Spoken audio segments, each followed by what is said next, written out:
A tristeza de quem se exalta.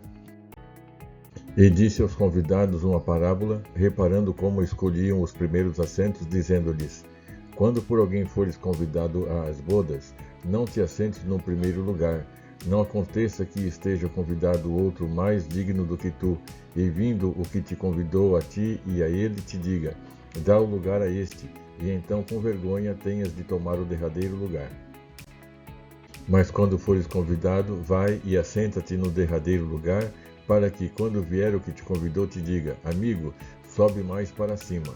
Então terás honra diante dos que estiverem contigo à mesa. Porquanto qualquer que a si mesmo se exaltar, será humilhado, e aquele que a si mesmo se humilhar, será exaltado. Lucas 14, versículos 7 a 11. É incrível como o evangelista Lucas quer nos comunicar tantas e tantas coisas que Jesus ensinou. E mais incrível ainda é que muitos desses ensinos passam despercebidos e, portanto, não os praticamos. Quero destacar para a nossa meditação de hoje esta porção. Jesus havia sido convidado para comer pão na casa de um dos principais fariseus daquela cidade. Acho duas coisas interessantes nestas situações. 1. Os fariseus faziam parte de uma categoria de religiosos de grande prestígio naqueles dias, mas eles não gostavam de Jesus. Achavam que Jesus queria destruir com a religião deles. Por quê? Porque Jesus pregava o compromisso com Deus e não com a religião.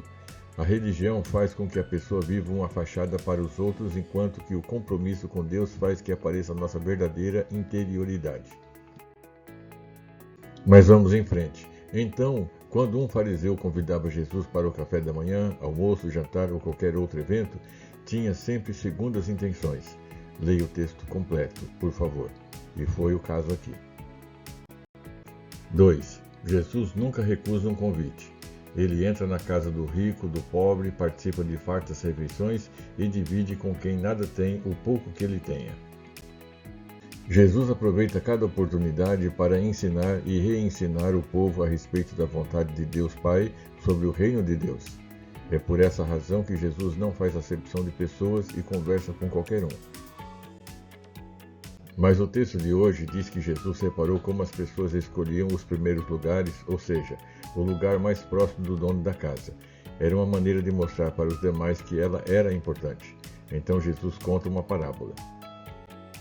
Quando por alguém fores convidados às bodas, não te assentes no primeiro lugar. Não aconteça que esteja convidado outro mais digno do que tu, e vindo o que te convidou a ti e a ele te diga: Dá o lugar a este, e então com vergonha tenhas de tomar o derradeiro lugar.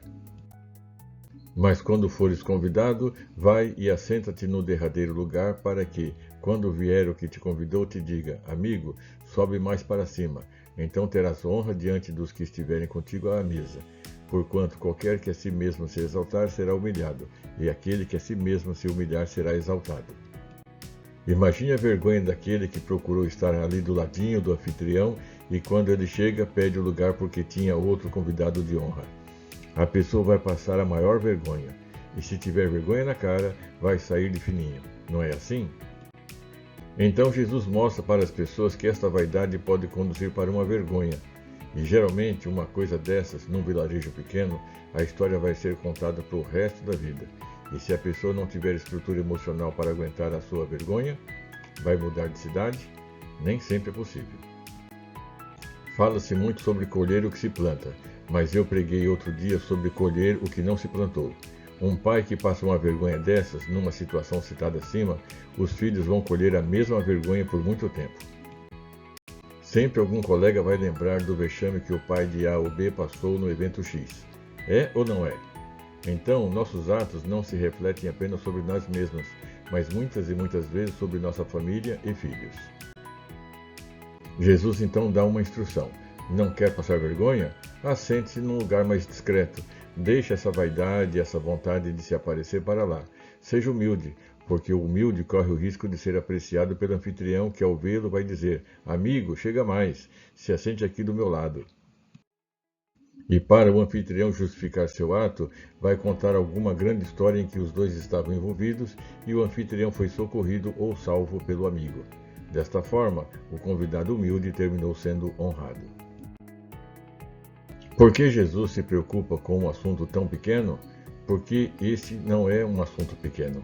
A vaidade tem levado à ruína muita gente, e o pior é que o vaidoso vai se tornando assim aos poucos e nem percebe. Quando alguém próximo fala sobre esse defeito, geralmente ele não aceita ou reconhece e por isso mesmo continua com este comportamento. Sabe o que mais essa vaidade provoca na pessoa? Achar que sua religiosidade é demais. Aos poucos, ela perde a fé na mensagem de Deus e começa a ter fé na prática de sua religiosidade. Ou seja, o caminho que leva a Deus não é mais o sacrifício na cruz por Jesus Cristo. O caminho que leva a Deus é sua piedade e prática sistemática da sua religiosidade. E se alguém tenta mostrar isso, como a maioria dos vaidosos, ele recusa encarar essa verdade e acredita que se trata de inveja ou intriga. Resultado? A pessoa andou e andou tão perto, mas não entrou pela porta. Lembra da meditação de ontem? Meu irmão e minha irmã, vamos revisar o grau de nossa humildade e ou de nossa vaidade. Se o resultado não for bom, temos tempo para nos corrigir. A mensagem que Jesus deixou naquele dia foi para as pessoas revisarem este conceito, e a mensagem serve para nós hoje. Amém? Tenha um dia abençoado e até a próxima. Pastor Devanir Caetano da Silva.